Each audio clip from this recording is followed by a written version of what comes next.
अनपढ़ महिला। एक बुजुर्ग औरत भीषण गर्मी में एक बस में सवार हुई। वह पैरों के दर्द से बेहाल थी, लेकिन बस में सीट ने देखकर जैसे तैसे वह एक कोने में खड़ी हो गई। बस में कई नौजवान बैठे थे तो कई जवान महिला, मगर किसी ने भी उस घुटनों के दर्द वाली बुजुर्ग महिला को सीट नहीं दी।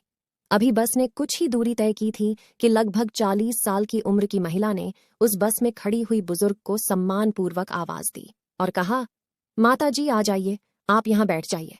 यह कहते हुए उस बुजुर्ग महिला को अपनी सीट पर बैठा दिया। फिर खुद वो गरीब सी औरत बस में एक तरफ खड़ी हो गई।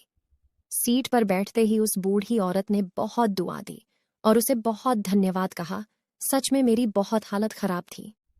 ऐसा सुनकर उस खड़ी हुई महिला के चेहरे पर एक सुकून भरी मुस्कान फैल गई।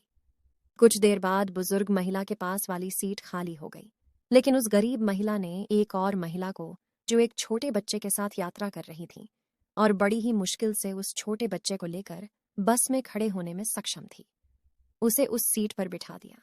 2 स्टैंड के बाद वह छोटे बच्चे वाली महिला भी उतर गई।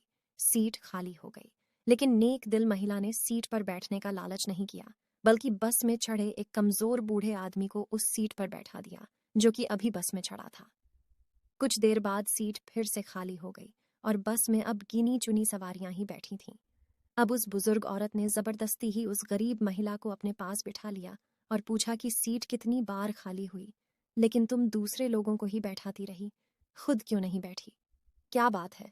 तब उस गरीब महिला ने कहा कि माता जी, मैं एक मजदूर हूं, मेरे पास इतने पैसे नहीं कि मैं कुछ दान कर सकूं। अतः पुण्य कमाने के लिए मैं क्या करती हूं कि कभी मैं रास्ते से पत्थर उठाकर एक तरफ कर देती हूं, कभी किसी जरूरतमंद को पानी पिला देती हूं, तो कभी बस में किसी के लिए सीट छोड़ देती हूं। फिर जब सामने वाला मुझे दुआएं देता है तो मैं अपनी गरीबी भूल जाती हूँ। उन दुआओं से मेरी दिन भर की थकान दूर हो जाती है। और तो और जब मैं दोपहर में रोटी खाने बैठती हूँ तो जो यह पंछी चिड़िया जब मेरे पास आकर बैठ जाते हैं, मैं इनको रोटी के छोटे छोटे टुकड़े करके डाल देती हूँ।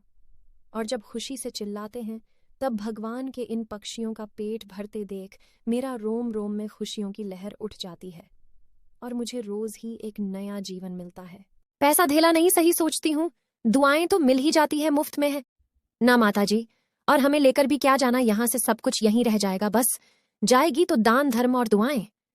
उस गरीब महिला की बात सुनकर बुजुर्ग औरत की आंखें नम हो गईं, क्योंकि एक अनपढ़ सी दिखने वाली इतना बड़ा पाठ जो पढ़ा गई। अगर दुनिया के आधे लोग भी ऐसी सोच को अपना ले तो यह धरती भी स्वर्ग बन सकती है। दोस्तों, आपको हमारी यह कहानी कैसी लगी, हमें कमेंट में जरूर बताएं।